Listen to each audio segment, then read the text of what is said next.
became a divine guf.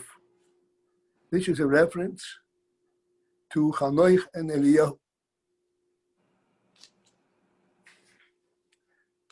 In general, this is a combination of a discussion of the union of Bitul Haguf. What the Rebbe says, that Bitul Haguf reaches up higher than Bitul HaNefesh, Bitul HaSeichel.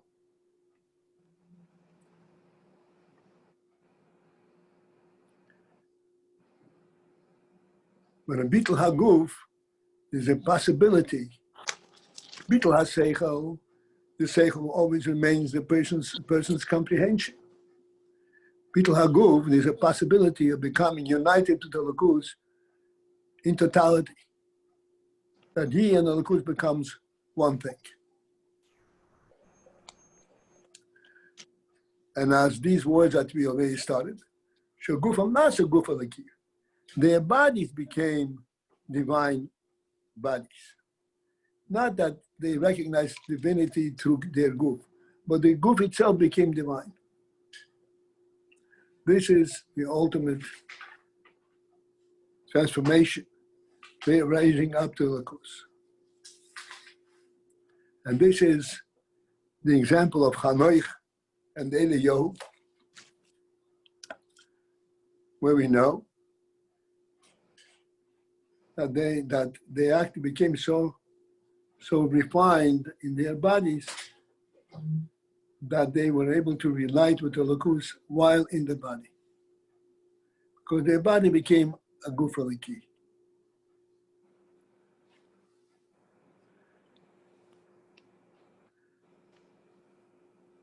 Clearly, this is not something that we can comprehend. The truth is that we cannot comprehend it. Excuse me. It's not a shortcoming by us in our seichel.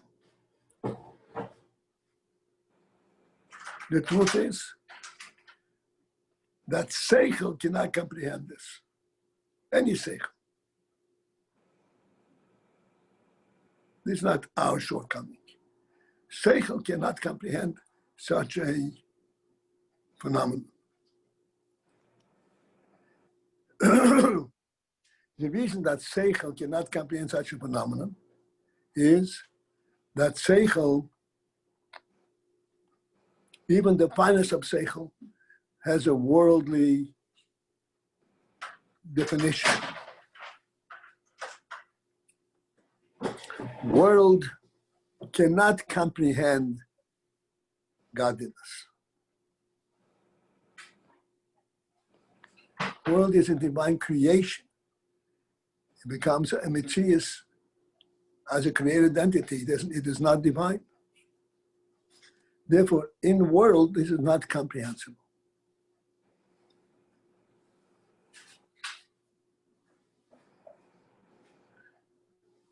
This is why, as it turns out, now the only way that we recognize this is when the bodies actually rise up from the world. So it seems to us, hey, this is a net loss. They left the world. However, this was not a loss by the Chanoich or Eliyahu and such other superior individuals. It was not a loss. They recognize this union from a higher perch, from a higher perspective. The same union that you understand in the group, where you see the powerful statement that group becomes a lakus. They actually accomplished it.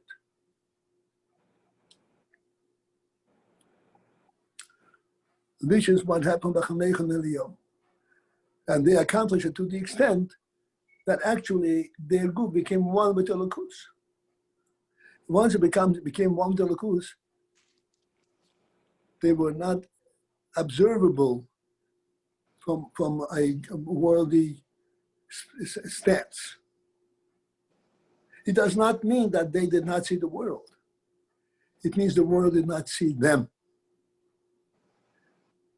As we know, that Eliyahu is still very much involved and functioning in the world, but we don't see him.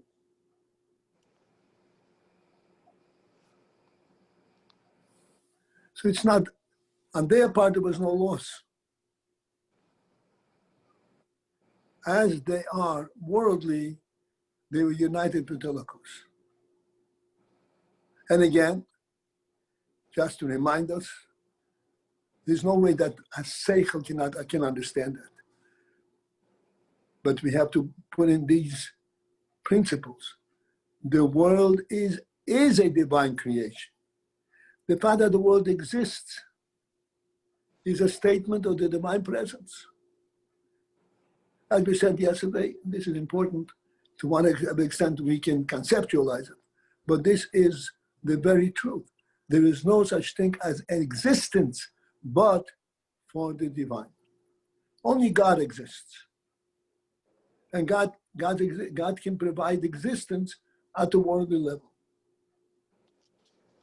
When it becomes a worldly level, the world claims existence to itself, but it's a false perception. It does not exist on its own. It exists only because God maintains it.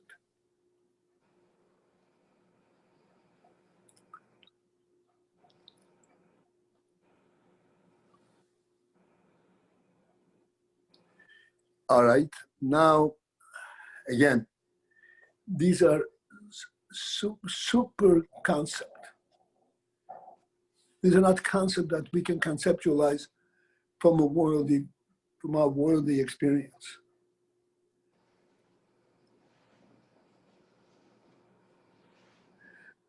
And since we cannot conceptualize them from our worldly experience, we cannot take it back with us.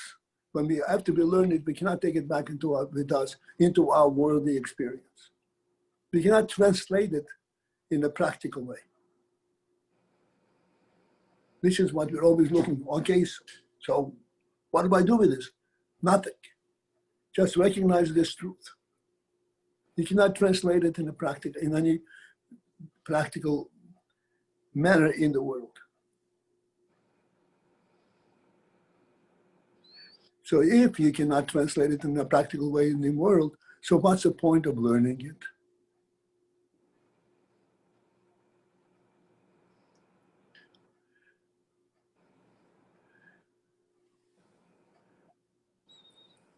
The point of learning it, there are 2 points.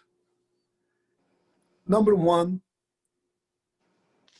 it is important to know the truth, even if you cannot really absorb it and relate to it. Know what the truth is. When we say, Hashem created Shemayim world, we do not understand what that means. We don't understand what creation is. Creation is not a seichel bigger concept. Nonetheless, the Torah means it is important to know the truth. This is number one. Number two, closer to home,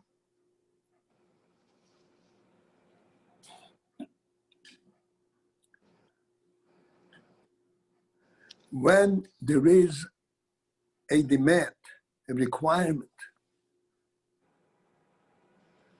to set oneself aside and to delve into Torah, delve into mitzvahs, delve into doing something that is not worldly, the world protests. What are you doing? You're not being realistic. For this, we have an answer. The answer is, this is the reality. This is the reality. The fact that you world and we in the world cannot really comprehend it does not diminish its reality. This is why we can readily, without batting an eyelash, do mitzvahs that do not make any sense in our worldly context. Throughout, this we discussed yesterday many times, throughout the spectrum of mitzvahs, we are doing things that do not fit, do not have a world, they don't have a worldly perspective.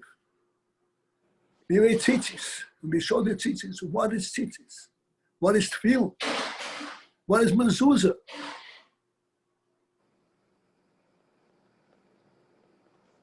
Even Shabbos. Shabbos, the world translates, oh, it's a day of rest. But that's not how we do Shabbos. Shabbos is not a day of rest. Shabbos, the world doesn't exist. You can't even carry a handkerchief in your pocket on Shabbos in the street. That's resting? That's not a worldly experience.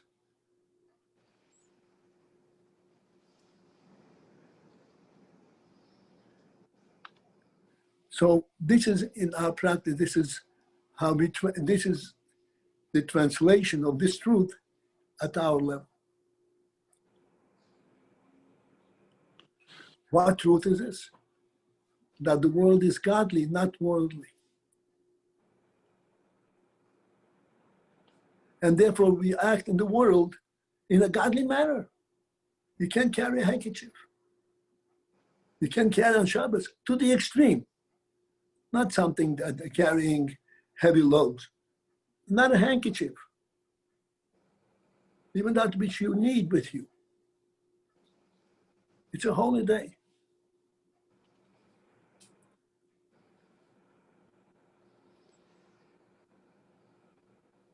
This is the pshat where the world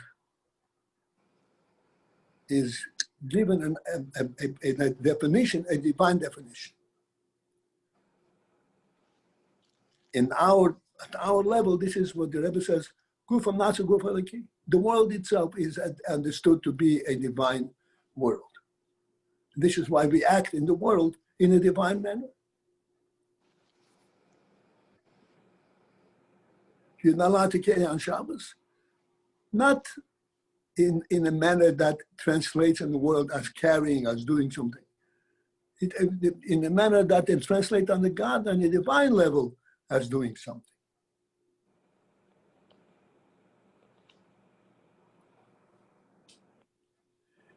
Okay, now we can proceed. Again, the line begins with what Shagufam Nasa Gufalaki. It's about a third, more or less, of the page Kuf Tas. V'yesh loimar. The Rebbe says, additionally, we can also point out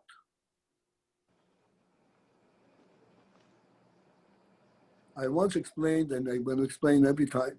It says, Yesh Leimer, it could be said, does not imply, should not be interpreted that this is a kind of a unsure statement. It may be said, this is not the intent of the Yesh Leimer. Yesh Leimer is, there's a means to express it in this manner. Shezehu gam kein malas hakabonis.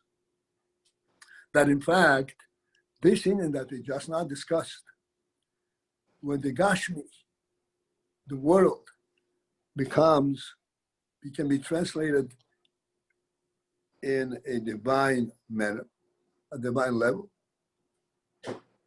This is in fact the inyan, the malas hakabonis. Mila means the value of korbanis.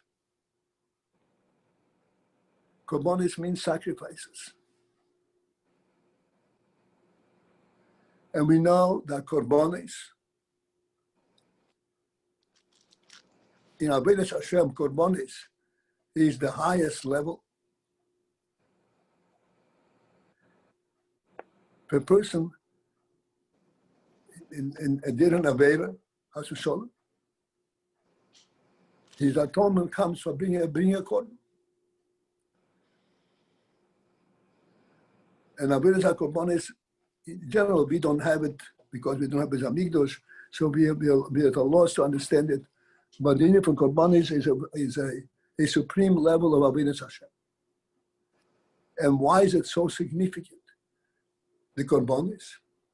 The significance of the Korbanos is, as the Rebbe explains now, with the meat and the physical fat, is included and incorporated in the fire above. In other words, it is offered up and declared as being entirely divine. There is no mitzias of world. It gets consumed in the fire and brought up to the Meibus. You may think it's symbolic. It's much more than symbolic. It's a reality. It is expressing the reality that the world is godly.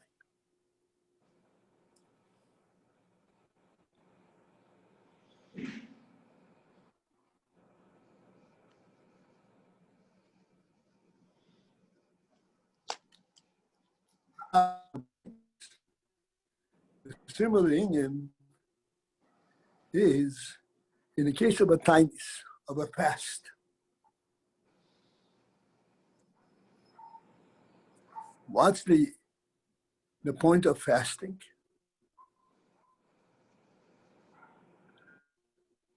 So the Rebbe said fasting is not to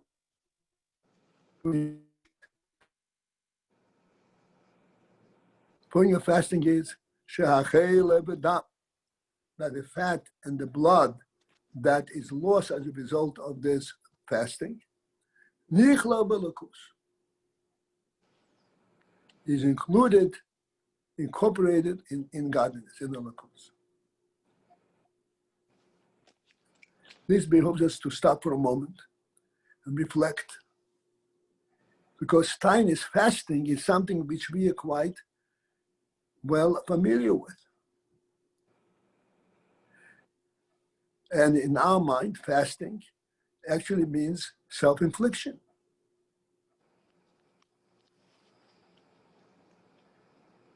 And the way we usually would interpret it, it is Indian for self-infliction, whose purpose is not to satisfy our desires and to refine ourselves. So the Rebbe gives us a much greater and deeper and higher perspective on the Indian of the times. What happens, the Rebbe says in the times? With the fat and the blood that are lost as a result of the fast, it is not just financial family. It is offered up and becomes incorporated like a korban, becomes part of a lakus.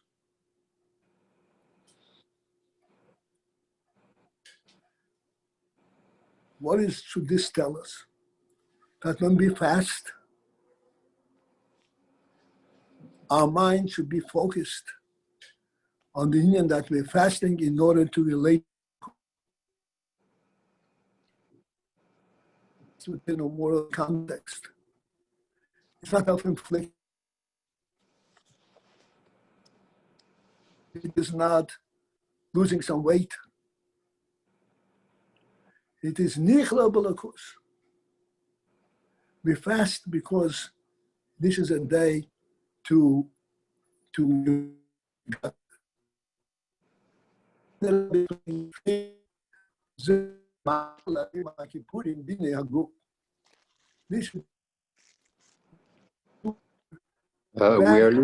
are losing the sound. We couldn't hear. We couldn't hear what you said the last minute. Can you repeat? But am I back? Now you're back. He's using the computer downstairs. Hopefully. We have to find out if he uses the computer at this time. Can you hear me now? Yes. Right. Sort of, hopefully. Hopefully. Okay, so I'm starting from the line that begins Nichlal, at the end of that line.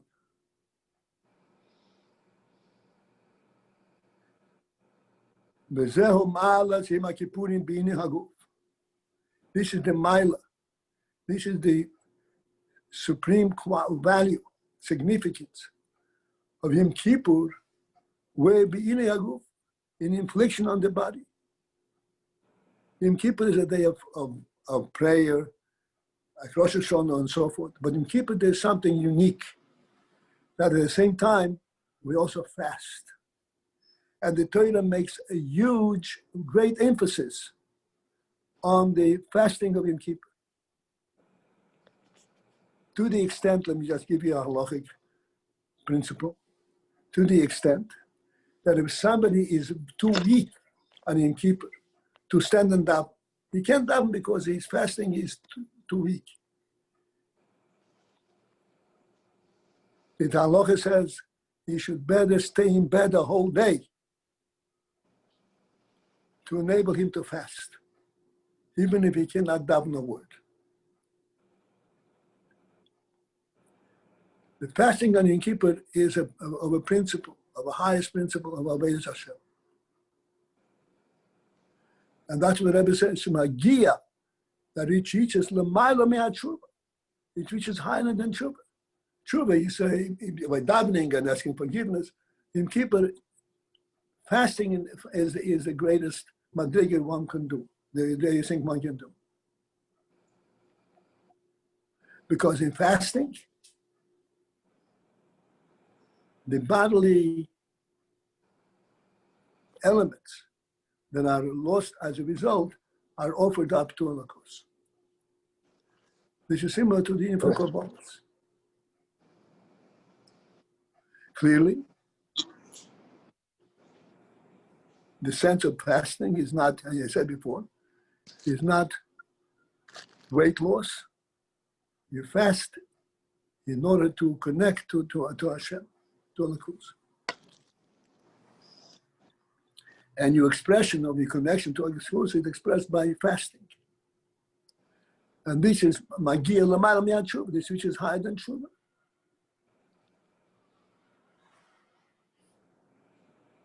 Tshuva, we know in terms of Avodas Hashem, Avodas Adam, tshuva is the highest thing. To the extent that we say, the Bali tshuva stand higher than tzaddikim. This is a phenomenal statement. Tzaddikim are those few people who never did a sin. Baal tshuva is one who sinned. But when he does tshuva, he reaches up higher than a tzaddik. And inei haguf, and the fasting of Yom Kippur reaches higher than the tshuva itself. Because this is like a korban. It's offering up the physical elements of his body, of his strength, to Holocaust.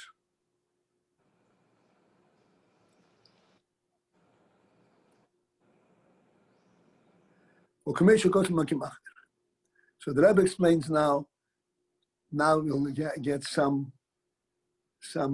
handle on it. But beetle has this self-nullification, shehaguf misachet belokus, where the body unites with Holocaust. Where do we say that it's not body unites with Holocaust? He stops giving the body its physical needs. He identifies the body as a divine reality rather than a physical reality.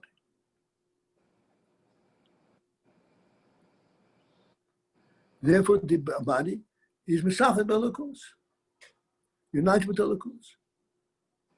You don't need to eat. You sit and daven the whole day. Yesh Lema. Again, what Yesh Lema means, it's conceivable. And it can be explained. Shezehu magia bebchinas hamakiv hakloli. This fasting and the beetle of the goof, like we said in the onset of this discussion, that the beetle of the goof can reach higher than the beetle of the nefesh. And here's where it comes to full expression. It reaches higher than tshuva. in real terms, what does it mean it reaches higher to? What in the divine realm is higher than what we spoke about till now, the Tshuva and Avodas Hashem and the mitzvahs and so forth. It is what's called Makim HaKloli. Because in the onset of the whole discussion, he said that there are two levels of Makif. There's Makim HaKloli, the general Makim that encompasses the entire existence. And then there's Makif that encompasses the world. Normally, all our Aveda is relating to this Makif that encompasses the divine Makif that permits, that is the source of the creation of the world. When the world is being offered up to Elokus, that reaches higher than Tshuva, which means that the group is now ceases to be identified with worldliness. What then is? It's identified with godliness. The goof is no longer a physical, worldly goof, it is a divine goof. And that's what Rebbe says, that this avodah is magia, reaches up between the Makim HaKloli. To the Makim HaKloli, the super Makim, not the Makim that allows for world, that is the source for world. The Makim that is in the divine realm altogether. No world. And this is what happens when the group becomes in this battle. And one example is in Tainis. When the group is in battle, it unites with the Makim HaKloli in the Makim that is above being a source for world. The Makim as it is within the divine truth itself.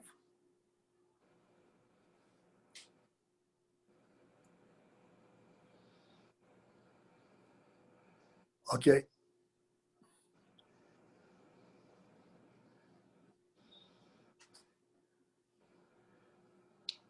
שזה מגיע. I'm sorry? No, I'm just reading. שזהו מגיע. Beginners are Makim HaKloli. Okay. Makim HaKloli, which means the Makim, not the Makim as it is the source of world, but the Makim Eliki as it is within the Lakus itself. The Zehu, and that explains also the Leosit, that in the future. In the future, we're constantly talking about the Osit. In the future, after the whole Avodas Abirurim is fulfilled, there's going to be Gilui Lakus in the world. What is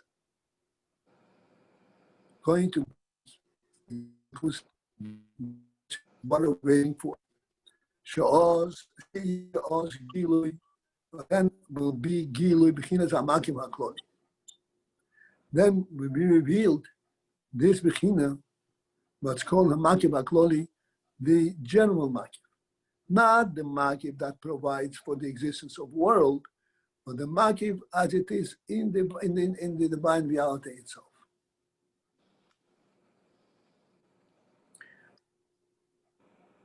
Let me stop for a moment and explain the implication of this and put it in perspective as we would relate to it. In our normal thought process,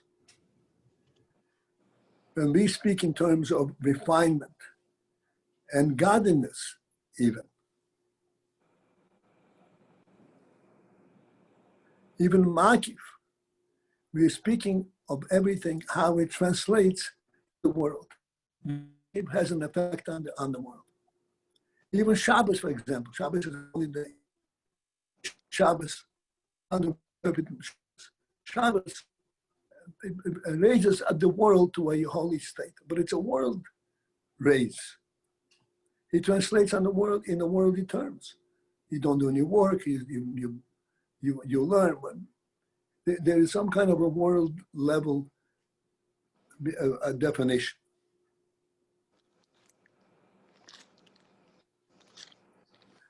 This is all within the makif that is the source and enables world. But it is the purification of world. But it's still enabling world.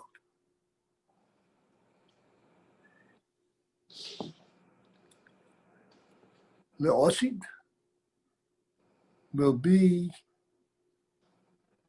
the revelation and the effect and the source of presence in the world, but not worldly. It will be a source of presence, what's called Makim HaKloni. The divine presence will be as real, lahadl, as it is, as the world presence is today. It will be fully comprehended and recognized that divine presence is real. Today, my divine presence is a kind of a projection, a belief, a spiritual rise. The truth is, however, that all existence is divine, as we mentioned recently, except we have to translate it on the worldly level in order to appreciate it. Also, it will be a gil and makim hakloli, where the divine truth will be appreciated as a divine truth. That will be the reality. There will be no need to translate it in worldly terms, because the divine reality, it will be real. This is the gilui hamakim hakloli. The full expression of the full expression of the divine truth as it comes out in the Makim. And that is completely real, completely as solid as lahadul. Today, our world is real.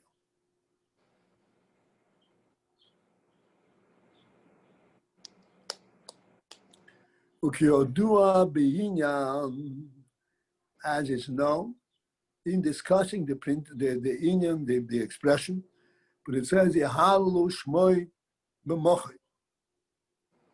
Yehalu Shmoi Mochi, it's a pasuk in Tehillim. Yehalu Shmoi, praise his name, B'mochil. What is mochil? Mochil means a dance, a circle. What is the union from Yehalu Shmoi B'mochil? The Shmoi, where the union of Shmoi, his name, Hashem's name, what does that refer to? Oh, Bechinas HaKav. This is the aspect of the Kav. What is Ha'ushmei related to Kav? Kav, as we know already, Kav is the divine revelation as it expresses, as it goes down into world. Shmoi, his name. This is all that the world can know, the name.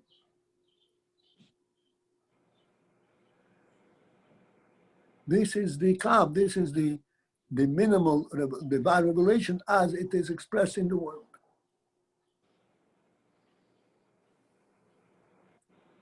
This name aspect that comes into the world, which is the Kav, this is the divine minimal revelation, is being recognized by Mochel. What's it be Mochel? Mochel means a circular dance. Shmei Bechinas HaKav. U'Mochel, Hu Bechinas Yigul HaGodl. Mochel, as we said, Mochel is like a circular dance.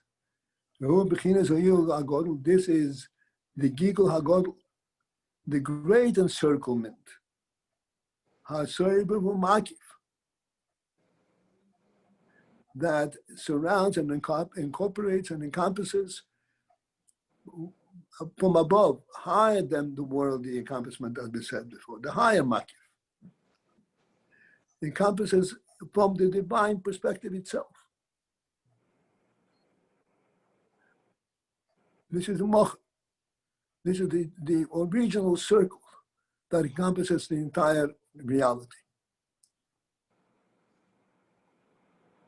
So now we have two things. We have Shmoi, the moch. Shmoi is the source and the power, the divine revelation in world, the Kav. Umochail, this is the encirclement above the world. The Halal Shmoi b'mochail. So you're talking about two completely different realities. Mochail is talking about the Soivev Delaki, and Shmoi refers to the world, to the Kusat that comes into the world. This was a Halal Shmoi b'mochail, that the Shmoi will be recognized b'mochail from the perspective of mochail. The Osid, that's what I'm saying, the Osid, that in that future, there will be a union between these two madrigas of Shmoi and mochail. That Shmoi, which comes out into world, will be recognized and seen from a mochail perspective. We will see in the Shmoel how this is really divine at the highest level.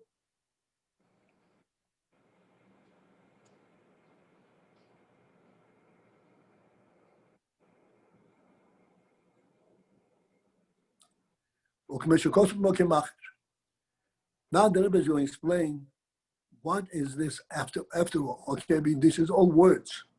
How is it possible? What does it mean that which is worldly is super worldly? How is that, so to speak, even to express it in words doesn't make any sense. This is divine, this is not world.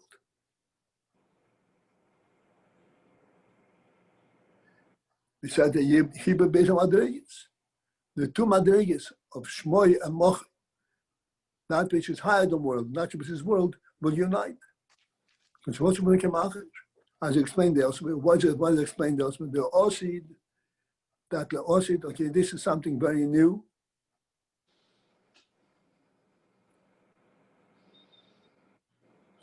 The Osid.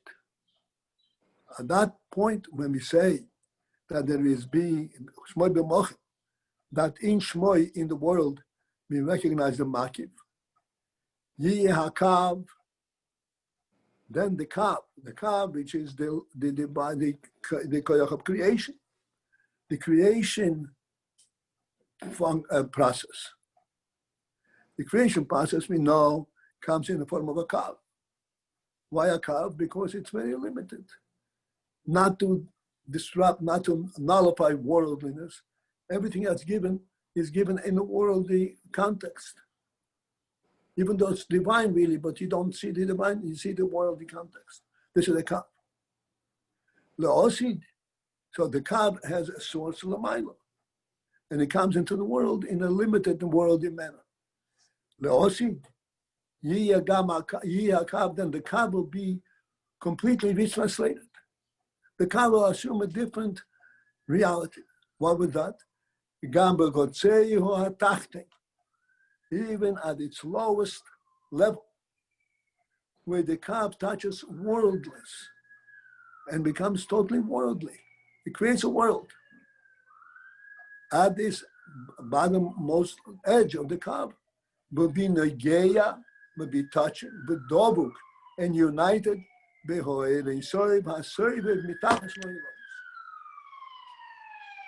be cleave, connected to the AYIN Soiv that surrounds the world from the other end, from the bottom of the world.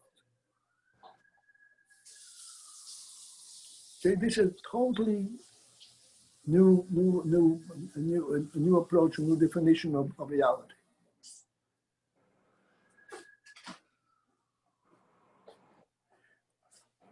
We know. Thank you. I'm not getting this. No, you're not getting it. I'm not blaming you. Give me a chance. Give me a chance. All right. 5 minutes. 5 minutes. What? 5 minutes until question time.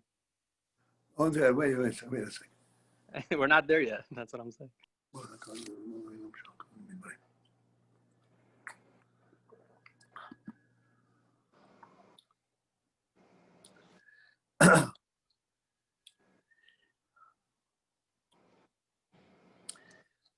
To explain this, I have to step off a little bit.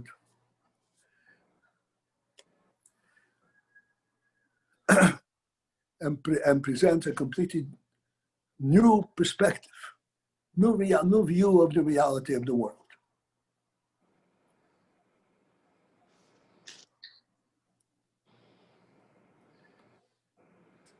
And we will use a common method, what's called a moshel. But then the moshel is very readily understood, and we'll have to use our deepest insight to translate it in what we're talking about. The moshel is this. You build a house. You're building a house, you're building the four walls, you're building the roof and building everything in the house. One thing you fail to recognize that it really plays a major part in the house. A major part, more than anything else that you are doing. Which is that? This is the ground itself. The place where you place the house. The reason the house is real is because it has a ground base. The ground base, this is indestructible. This is the reality itself. You say you're building a house. Yes, you're building a house, but what enables it is a completely different level of reality. This reality we are not aware of throughout our building process. Not only that, we're not aware of even up to as we are using the house. We don't even pay attention to this. Say, oh, it's beautiful walls, beautiful house, beautiful ceiling, roof. We don't realize, we don't experience the reality of what supports this house. What makes it possible to have a house. The spirit behind it. And more importantly, here's the point. What gives the house solidity? It's not the walls, it's not the ceiling. The solidity of the house is actually the base, the ground upon which it's built. This is what gives us a sense of reliability of the house.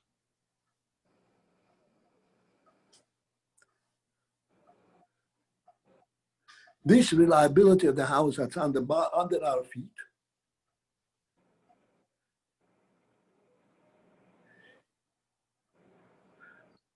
let's kind of project a little bit in our mind. The space on top of us is indestructible. This is something which we have no question we can use it without any qualms. The ground under our feet is just as solid.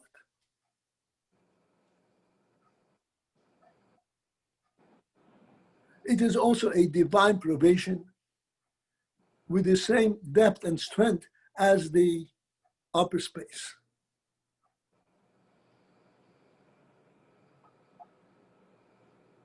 Except the upper space, we have no idea, we have no understanding of it. The ground, we think we understand it. The truth is, though, however, the ground is a divine creation, does not exist by its own design, by its own right of existence. It's a divine presentation. It's a divine truth.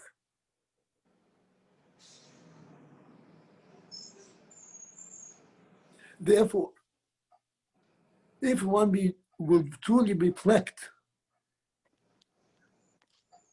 upon the reality of his experience in the world, he would see that he is surrounded with a divine reality, both from on top and from the bottom.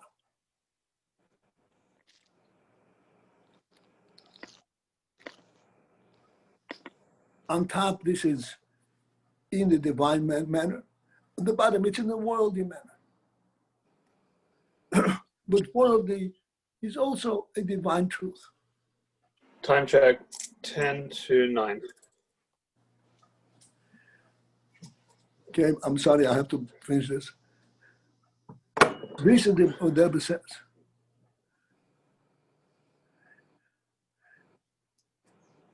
That the two madregas of the kav means that which is translates in world, and the survey that which is higher the world, which is surrounding the world, meet up together at the bottom. The bottom is also survey, but you don't see it. You think it's worldly.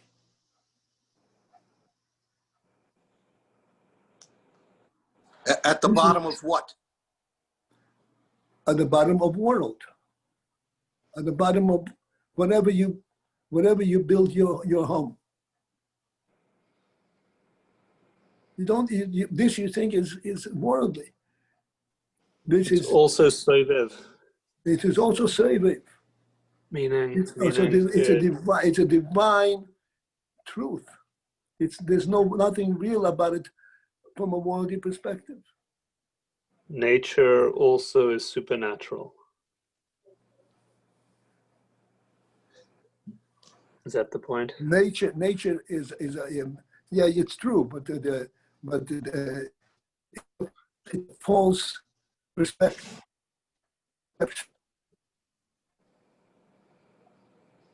What? It's a false perception. A false It's perception. worldly nature. Nature is divine creation.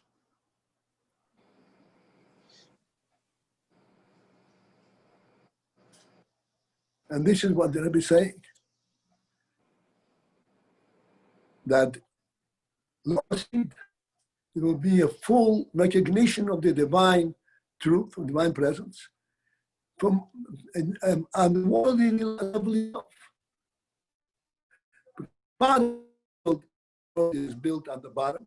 That's recognized as being a divine truth, divine presence. This is what the Rebbe says here. I'm reading from the fourth line from the bottom. Then the kav, this is the divine revelation that goes into the world, will be even on its bottom edge, will be touching and dovuk and connected to Oyin Soif, which that encompasses and surrounds from the bottom of the world.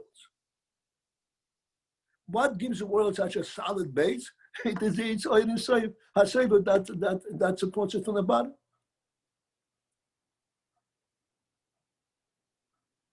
Okay, we'll continue a little bit more. As a result of that, then will be through the kav. The kav is the limited divine revelation. Will be gilu bechinas einisov hasevim mamash. The kav will actually reveal einisov hasevim, the higher the world. And hasevim mamash, the einisov hasevim itself, not through worldly methods, through indication and through signs, but actually soiva will be recognized, will be revealed. The solidity of the divine presence in the world will be absolutely revealed. Okay, now I have to stop because I was told time is up. So I'm stopping. At least we finish this principle.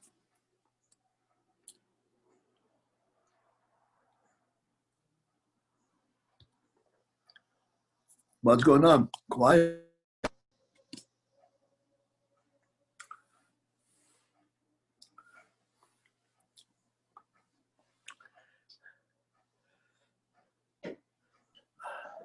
Good morning. Good morning. Actually, I cannot blame you at all because this leaves us busy, open-mouthed and gapping. Wow, what did we just learn? And it definitely requires a bit reflection.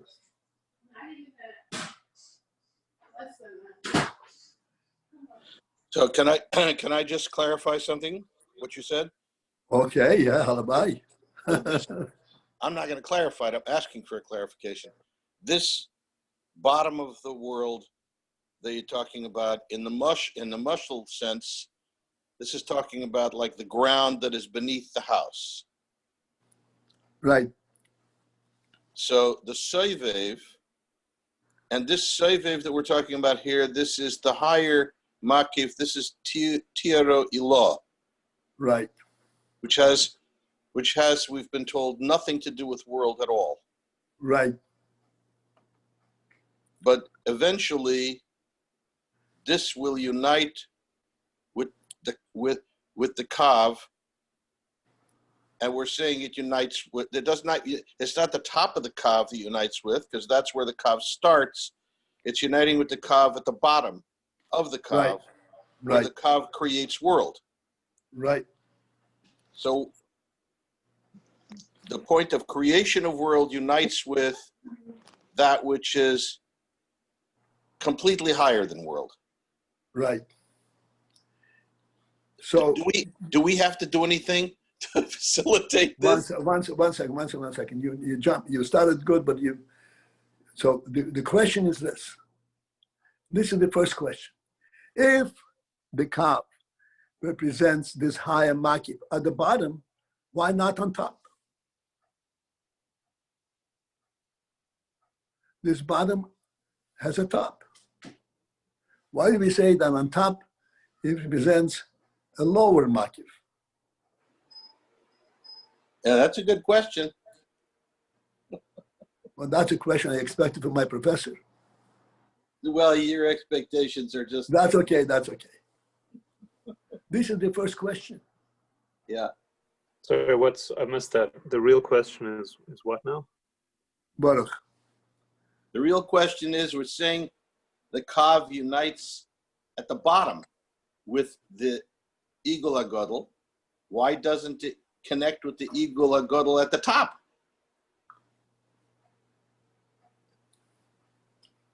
Okay. I mean, I would have thought that the answer to that is the kav is not at the top. The kav is not, is simply not, it's on a lower madrega. The kav is coming from the makif of ak, or is that not so? No, it is so, but that's exactly the question. Why? Well, it's both, isn't it? What does that mean? Touching it. What does that mean? Why? Why what? Why does not the kav begin from the higher makif? Well, doesn't it? Don't we say that it touches at the top and the bottom? No, we don't. Yeah, on the top he said it touches to the lower makif. Oh, and the bottom to the higher. Okay. Makif hakol.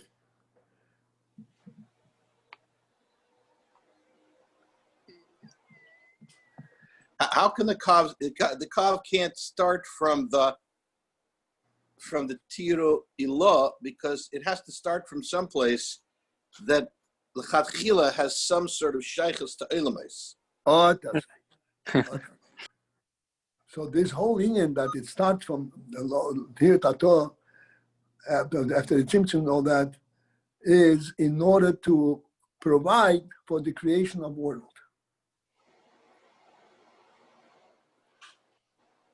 But then, after the world is created, and the world already gets the cognizance of a lakus,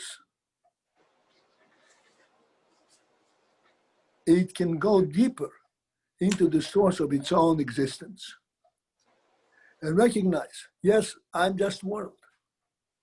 But world is sourced in the divine.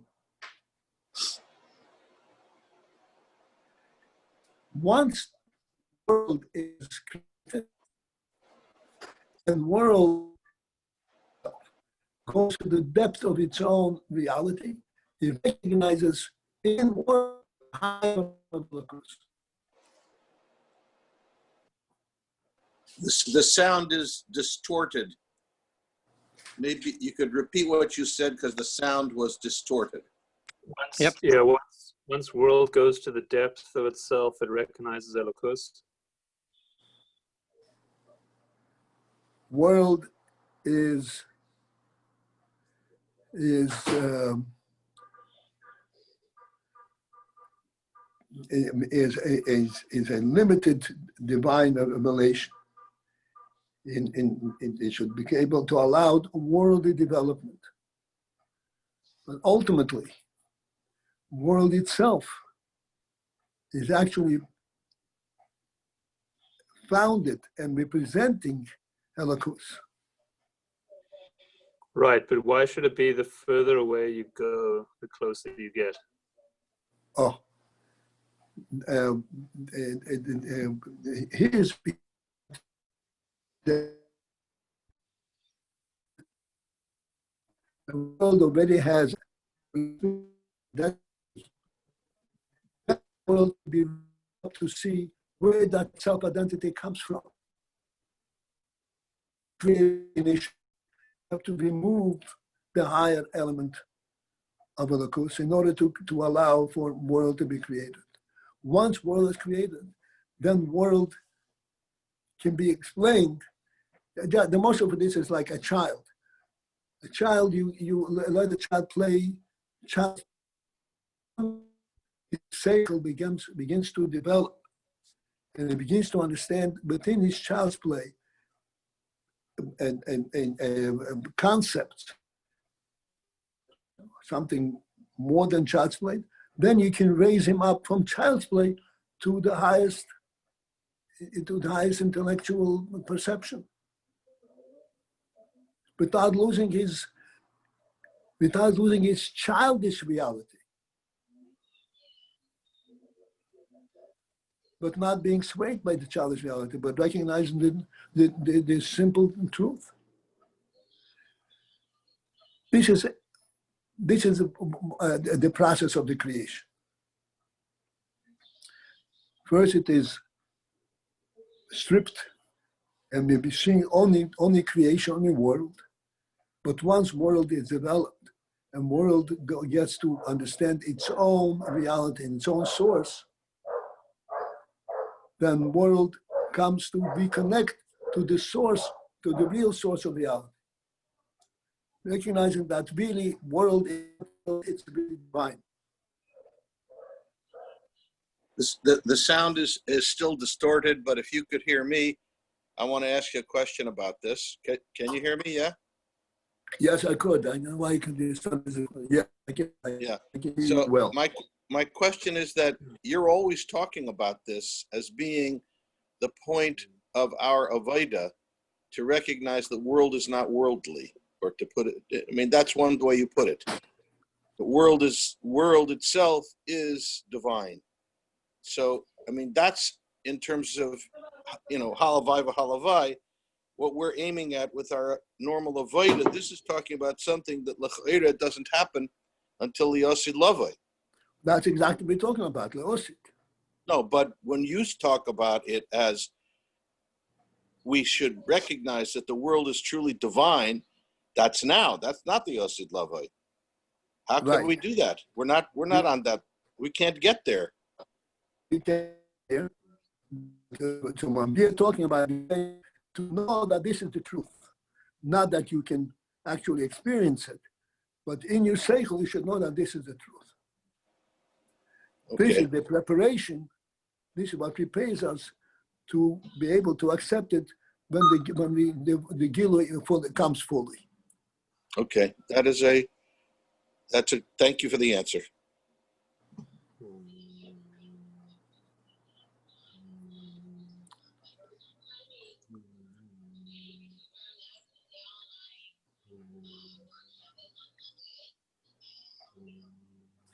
I know what the time is. Can we finish the ice all the way down?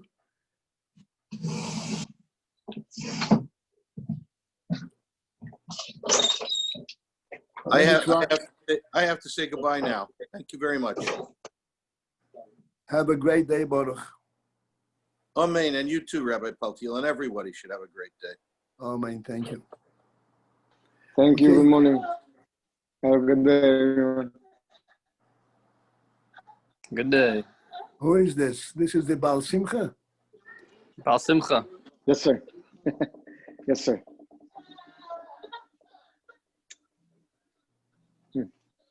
Okay.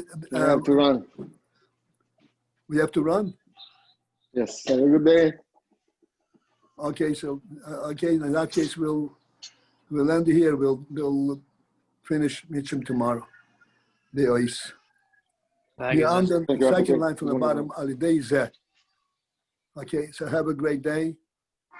Amen. You have time to reflect on all these phenomenal principles here. AYIN serve Mentachas Oilomis.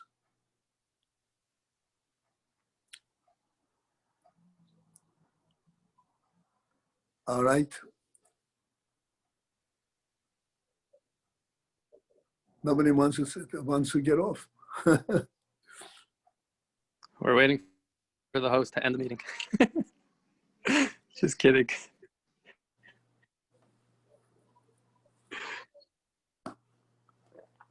All right. We'll have to stop. We have no choice. Most of the people have left already anyway, so have a great day.